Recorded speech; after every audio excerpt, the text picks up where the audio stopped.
Hello and welcome to a playthrough of The Mission, Early Christianity from the Crucifixion to the Crusades. This is by Ben Madison and White Dog Games. It's a solitaire game. I know I've done sort of solitaires of face-to-face, two-player games in the past. I got this for Christmas actually for my son, so I've had a couple of goes at it and I thought it might be interesting to do a replay on camera so people can see what it's about.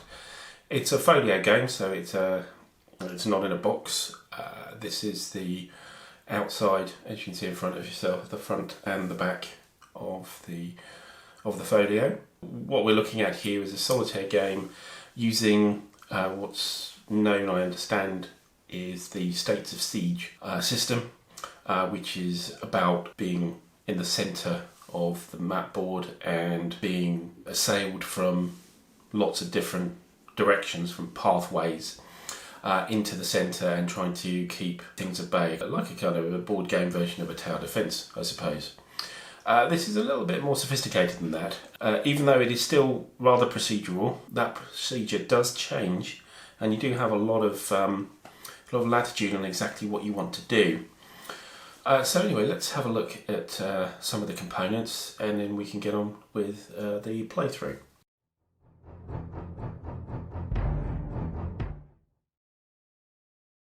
So here's the map, quite small, 11 by 17 inches I believe, so very convenient to be able to play due to its size. And as I said, with these States of Siege games you have a sort of core centre and then pathways leading out.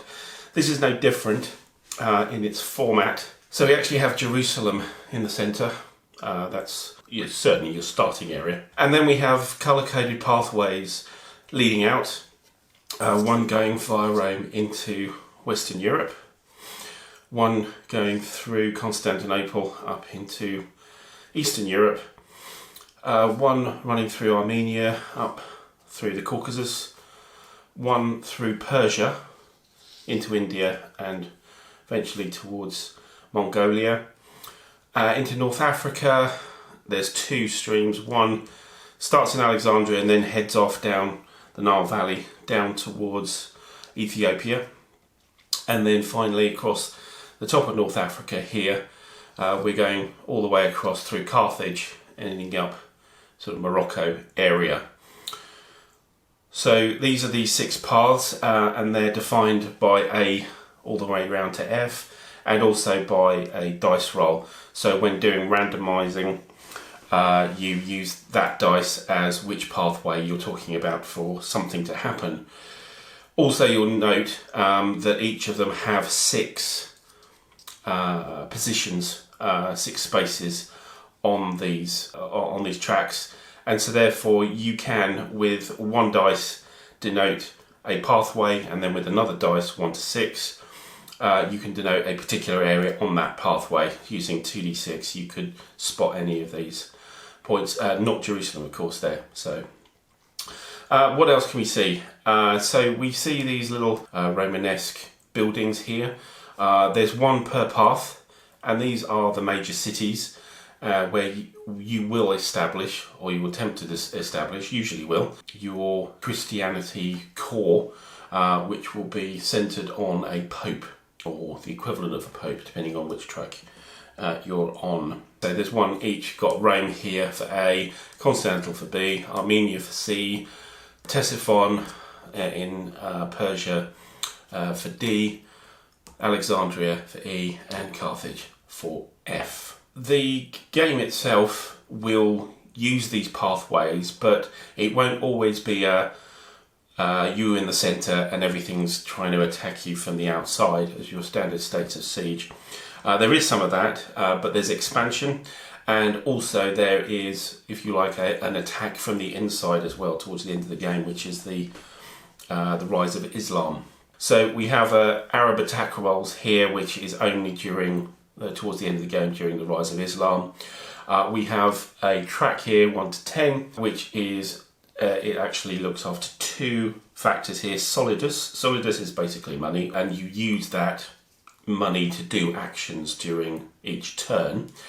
And the Dark Ages is a track of how unchristian your being, I would say. That's the so you can use some things in the game, for example, persecution by the emperor, which will get you what you want, but will cost you the Dark Ages track. If that Dark Ages ever gets to 7, then you're effectively lost. Christianity is kind of compromised.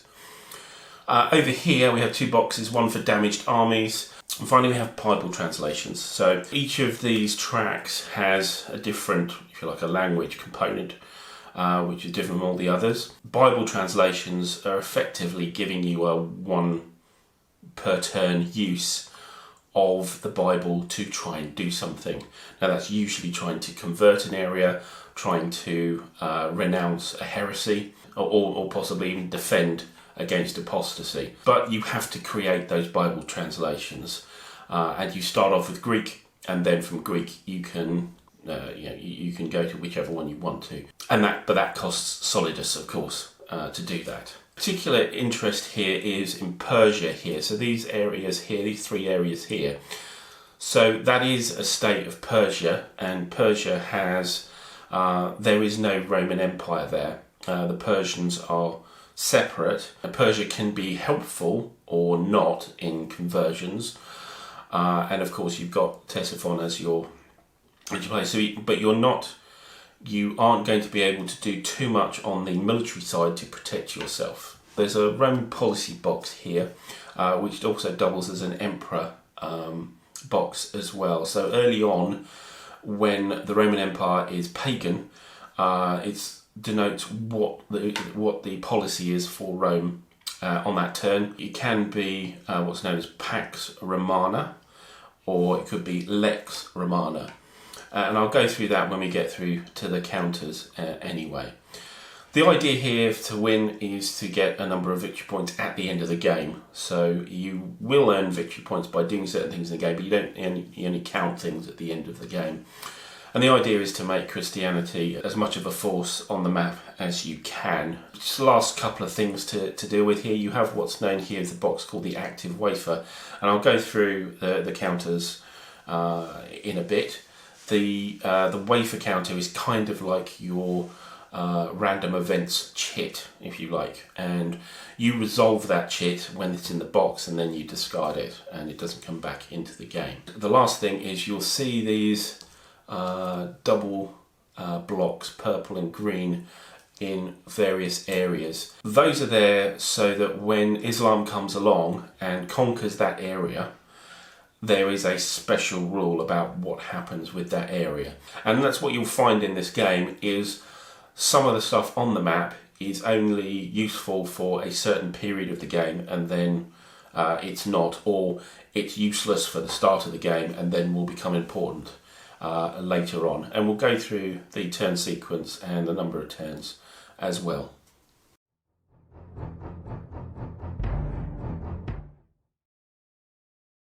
Right, onto the counters. There's a interesting little counter sheet that comes in the game that you can organise your counters on. You're going to be using your standard sort of counter tray to store anyway, but I put this out on the counter sheet here, so it's a good way of showing you what the counters are. That's that half of this this counter tray or counter sheet, as they have. The bottom is information about what's known as the Great Theologian, and we'll do that when we'll look at that when we go through what's known as the axe track or the turn track here. And there's a couple of tables down here. The ruler religion table for kings and tyrants as well.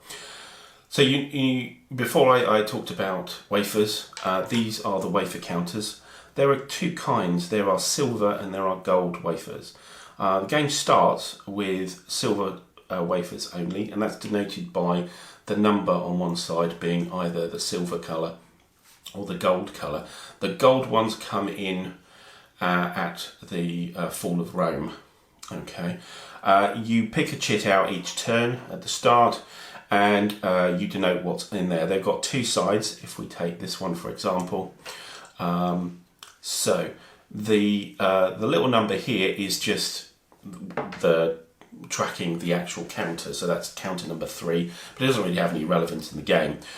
You have a big number in the middle, which is the amount of solidus you receive for that turn.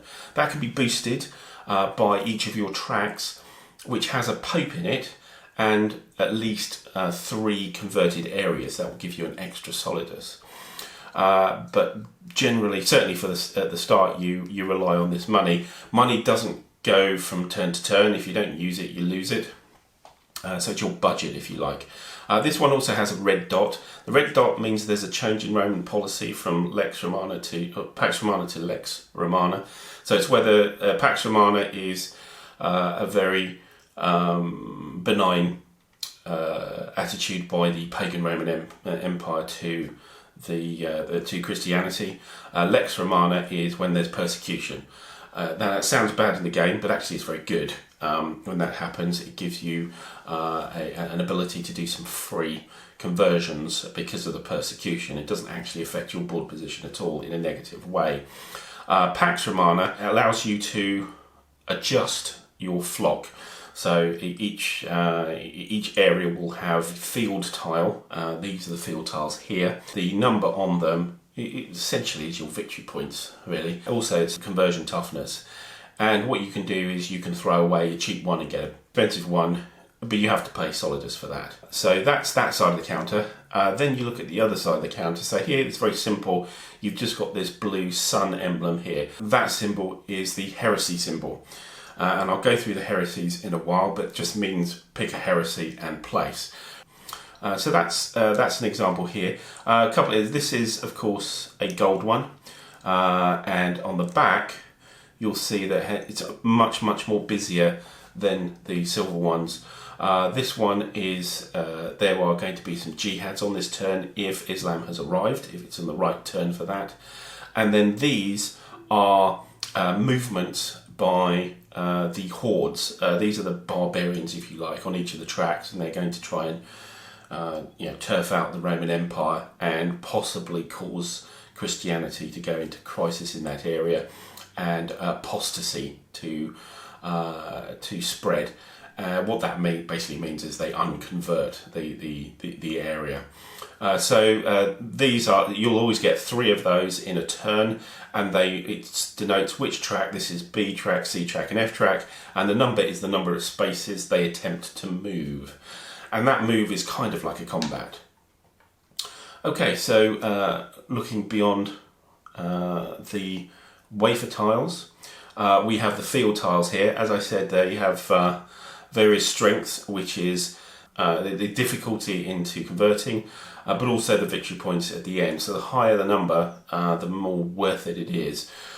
Most of them are fairly random on the type of unit they are, and this type is really informational in most cases. It's just telling you what was the kind of people in that area interested in Christianity, where you could start a conversion, if you like. You could start a cult, if you like, in that area for Christianity. Now, there are 2 exceptions to that. One is these Jewish counters here, which are specifically available for the area, for each area around Jerusalem.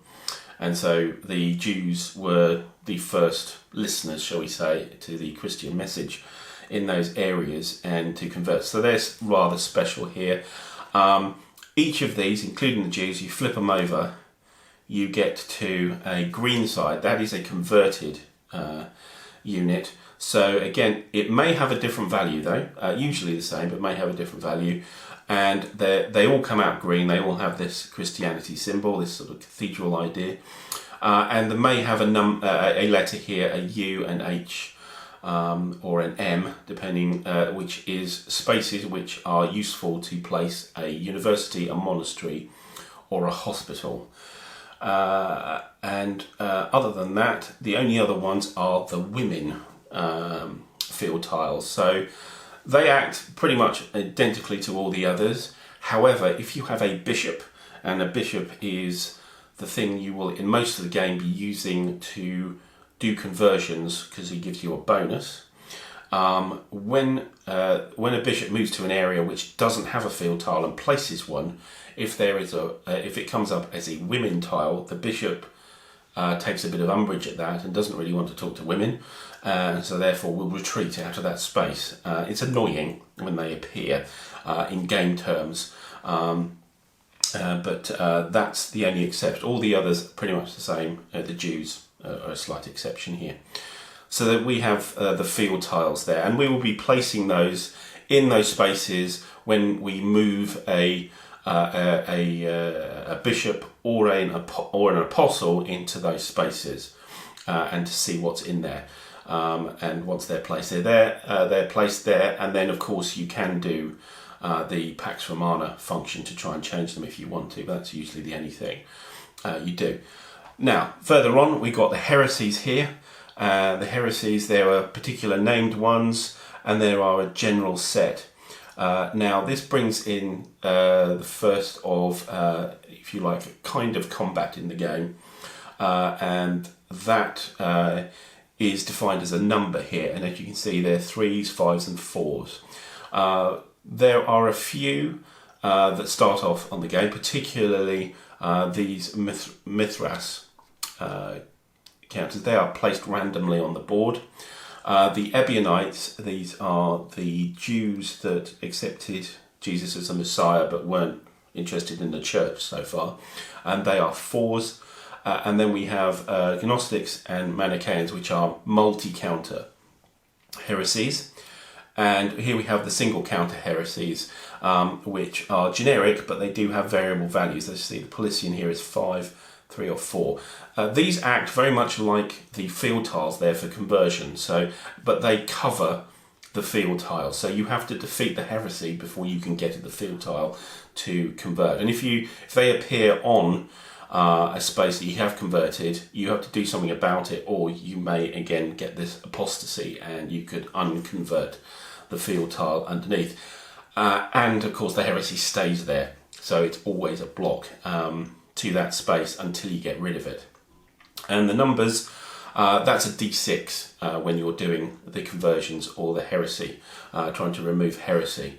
So you can see the 5s are really tough. You need a 6 to actually convert that area, but you can get some bonuses. Here we have the bishops, popes and kings. So they're colour-coded for the tracks. The popes will appear in the major cities in each track, usually on turn 3, I think. The bishops are your let me find one. Here's a bishop here. You'll have one on each track, and they provide a bonus to conversions if they're present, and you can move them about. The popes don't move. You will then also have a king.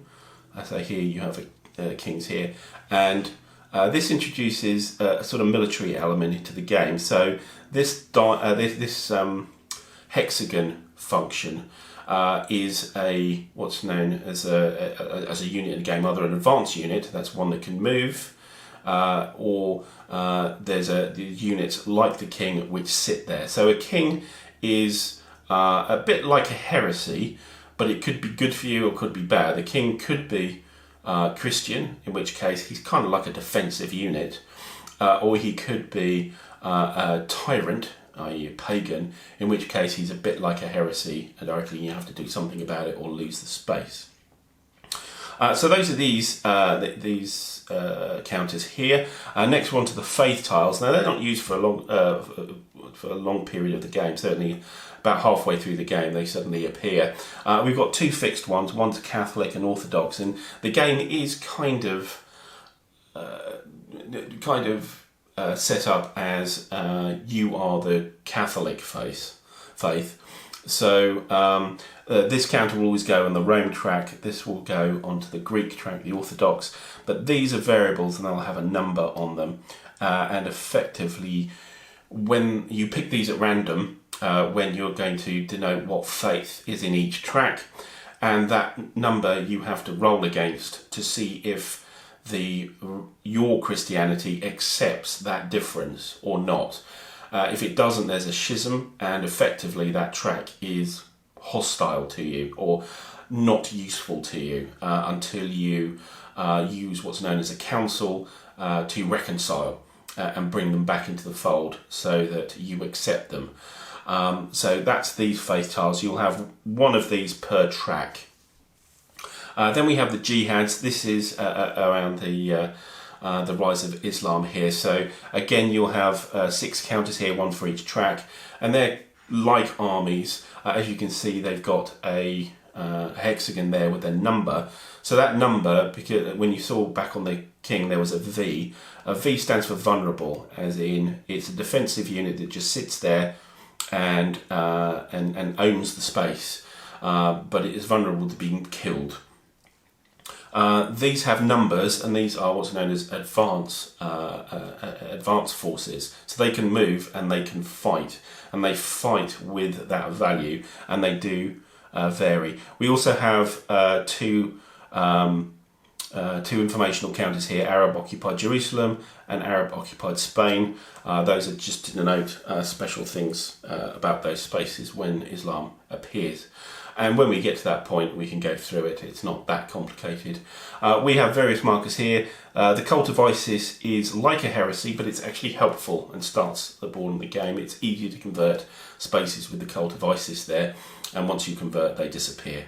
The Holy Roman Empire is a defense unit and an advanced force unit. So once the Holy Roman Empire exists towards the end of the game, that's available. We have a game turn marker, of course, our Dark Ages and Solidus markers for the board, and then we have the Papal States, which goes into Rome, and as you can see, it's got the hexagon, but it's blank, so that's a defensive unit. It's not one that moves. It's not an advanced force. Here we have some Roman markers here. We have these Roman boundary markers here, the pagan Rome, and then there's a Christian Rome version as well. They actually move and they attack for 3 to retake spaces. However, they won't go beyond the maximum of the Roman Empire in the game. They won't expand the Roman Empire at all. They will just retake what's lost. We have the Roman army, which is, of course, the advanced force for the Romans. Not very useful and doesn't really have anything to do until Rome becomes Christian, and then you can use it as an army. We have the Pax Romana, Lex Romana counter to go into the Roman policy box, and we have Roman capital, which is 2-sided. This one has a cross in it, so it's the Christian Rome, and this is the pagan Rome, and that'll be placed. And I say a lot of these things are really just informational markers. We have the Hordes and the Persians here. So these are the invaders. There are more than 6 because some get replaced, and they're, as I said before, advanced units. They've got the hexagon and they've got a number to see how tough they are, and they will come in from the edge of the board. And these 3 counters here are to denote there is one space in Persia will be accepting of Christianity. It won't give you a bonus though, just like any other space. One will be very friendly, which will give you a bonus, a +1 on conversion, and there's one that will be hostile, which will give you a -1, and those will be placed randomly. And this marker here, Persian, it's to know whether Persia is Zoroastrian, which is very accepting of other religions, or has it turned Muslim, in which case things change there. We have Bibles here, Bibles and Apostles. So these are the Bibles for each of the tracks. One track is missing. You don't get a Bible on the Persia-India track. And they said before, those are useful for getting free conversions or defences or refutations of heresy. Here we have the Apostles, and these are your bishops at the start of the game, but they only last 2 turns. But they have the ability to go quite far down the track if you roll well. They get free movement, but you need to roll more than the number of spaces that they are away from Jerusalem. And if you don't, then they actually get martyred. They have a back on them, which are relics, all of them the same. Relics aren't useful at the start, but later on in the game they are worth victory points. Plus also you can trade them in for money, for solidus if you want to, in desperation. We have this guy here, James the Just, which is the brother of Jesus, apparently, and he does remote conversions, if you like, from Jerusalem. So all the spaces around him he can do conversions on, but he can be martyred just like all the others. So it's very useful at the start. And you'll find for the first couple of turns you're using these apostles, but if they get martyred, you then place bishops, and bishops are there for the rest of the game.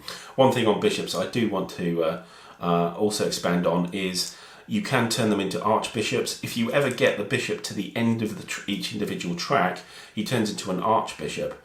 Bishops can only move one space at a time, and it costs one solidus to move a space, so it's quite inconvenient to move them around too much. However, an archbishop can jump.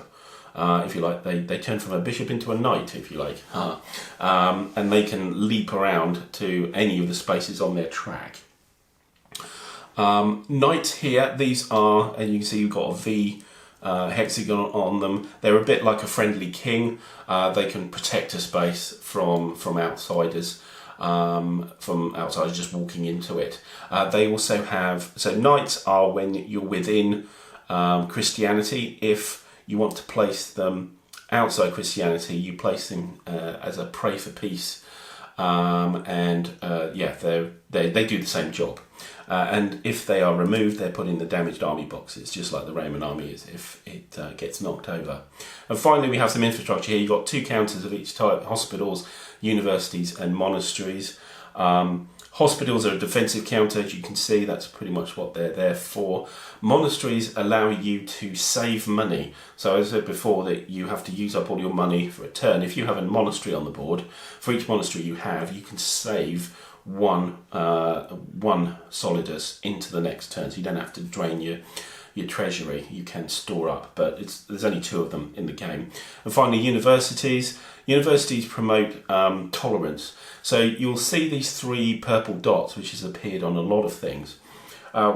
If you have a counter on a space which has 3 purple dots, it means that space is tolerant. So therefore, anything short of a heresy will not cause an apostasy, so an unconversion. So the Christians can live alongside whoever else is there. Heresy will always trump 3 dots. Finally, we've got this guy here, the great theologian. This track here has all the theologians that come in on the game and where they have an effect, and you've pretty much used this counter as the great theologian for that turn.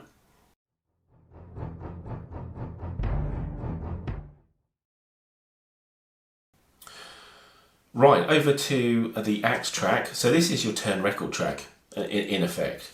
It's colour-coded, and anything that's not coloured or doesn't have a symbol is effectively just information in the game. It's not going to mean anything in the game. It's just interesting stuff for that turn. You've got a date, and you've got in the square brackets the turn number. So start at 1. We actually end up with turn 27, although we have what's known as the Age of the Crusades there, which is pretty much a victory point counting turn only. So we have these periods which are colour coded. So the first 2 are in white. This is the Apostles' period. At the end of that turn, the Apostles will become relics, in a manner of speaking.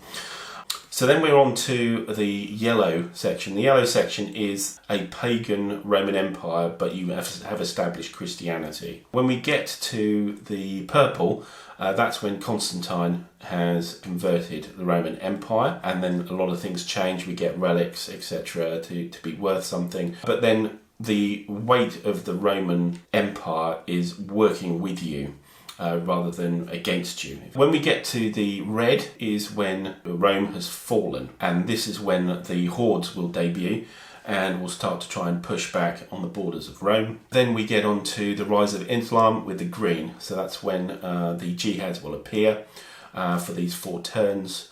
And finally, we've got the early Middle Ages, various few things that will appear. The jihads will become less violent, shall we say, less expansionary, and more about them holding what they've got. Now within these turns you will see either these crosses, or you will see a red name, or you will see the blue with a heresy sun token next to it. So this is when they appear in the game. When you're asked to place a heresy, usually through one of these wafers, as you can see, you will have a cup which will have the current and previous heresies which have been authorised by the turn track are available. You'll pick one of those randomly, place them randomly using the 2 dice, and place that. If you get rid of it, it effectively goes out of the game. If they've got a brackets, there's multiple of them, so as you can see on turn 2, the 3 Gnostic heresies here will go into the cup. With the red, that denotes a great theologian, so you take that name and you cross-reference it here, 2 little boxes, which is say that great theologian will be able to do something on those particular traps. So particularly Tertullian here, he's on E and F. He's a bit like a Bible, but he can get on a roll if you like. He's not necessarily going to just do one thing, but if he fails, then he stops. The other thing you'll see here is the crosses. These are councils. But essentially what those are opportunities to heal schisms. This is where the faith tile here has been failed on its roll, and you've lost a path to another version of Christianity which you don't tolerate. And these are attempts such you can tolerate it. Initially though, these are the points at which a particular faith tile will be picked. So at the start, they're not available for you to fix a schism. They will actually be causing potential schisms. So, and as we go through these councils, these will fill up all the tracks. Once the tracks are all full, then you can use councils to try and heal any divisions. You've got the relics in green, what they're worth as money, but essentially that's the track. And we go from 1 down to 27, then into the age of the Crusades to count up, and we follow this fairly rigidly. So there's not a huge amount of variability about when things appear, other than, for example, heresies, you put them into a cup and you pull them out. Everything other than that kind of happens on a bit of clockwork.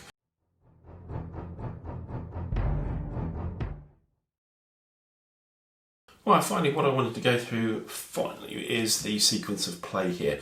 Looks very busy, but each of these are kind of very simple steps. So we start off with the history phase, and most of this is just referring to the turn track to see if anything special happens. So this is kind of the turn setup. Here you say, well, new era begins. New era begins is, does the colour code change on the axe track, the turn track, so something special happens. And then you run through putting in new heresies in the cup, and then just noting anything special coming through and doing that. So from the history phase, we then go on to the secular phase. So we actually draw a wafer at that point, and then we earn the money, and then whatever else is on the wafer we do. So if there are jihads, we do that. If there are horde movements, we do that. If there are heresies, we do that. Epidemics, I didn't cover. That's also an option on wafers, usually on the silver ones, which give you the ability to get a cheap hospital. It's effectively what they do. So you will skip anything you don't need to do. Effectively, at the end, you throw away the wafer. And now we're on to the religious phase, which is kind of like the movement and action phase. So here, again, there's a very long list here. However, you will only do a certain number of these per turn, and quite a few of them you won't be able to do, so you kind of skip it there. It's kind of like got the kitchen sink. Anything you could possibly do is here.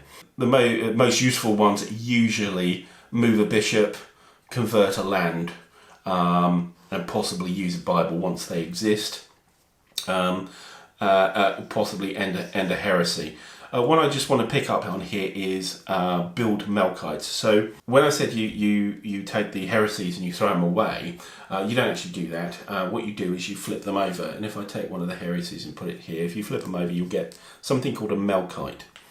So when you're doing a council to try and heal a schism, the presence of Melkites anywhere on that path will give you a bonus for the dice roll to try and heal the division. You effectively get +1 per. They add up and you have to roll less than the number of Melchites. So if you have 0 or 1 Melchites, you ain't got a chance. You need these guys. So these are just available to buy, and they kind of just sit in the game. Once they've done their job, they kind of sit there and don't do very much for the rest of the game. So once you've done all this and you've used all your money up, unless you have monasteries, of course, you again get into the end of turn phase. So this is usually bad news. The Dark Ages collapse is, have you pushed the Dark Age track up to 7 and you've lost the game? Yes or no? Checking the Persian religion is whether it converts from Christianity to Islam, where things aren't so happy after that. Persians have the 3 dots, so you can live quite happily with the Zoroastrian Persians. Check for Christian apostasy. This is probably the toughest thing in the game. So this is where there's something in a space with your field tile, your converted flock, that is going to unconvert them.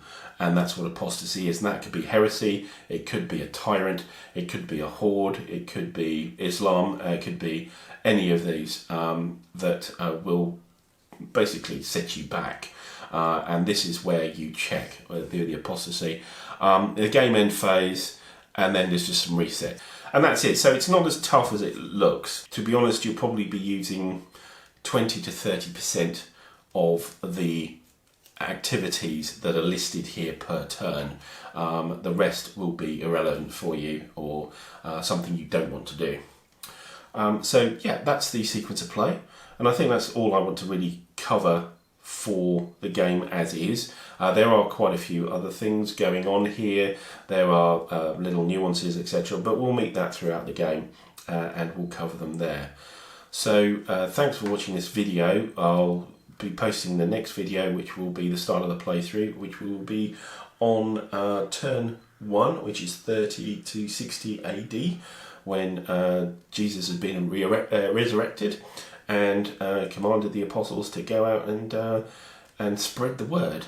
And so hopefully you'll join me for that, and until then, bye for now.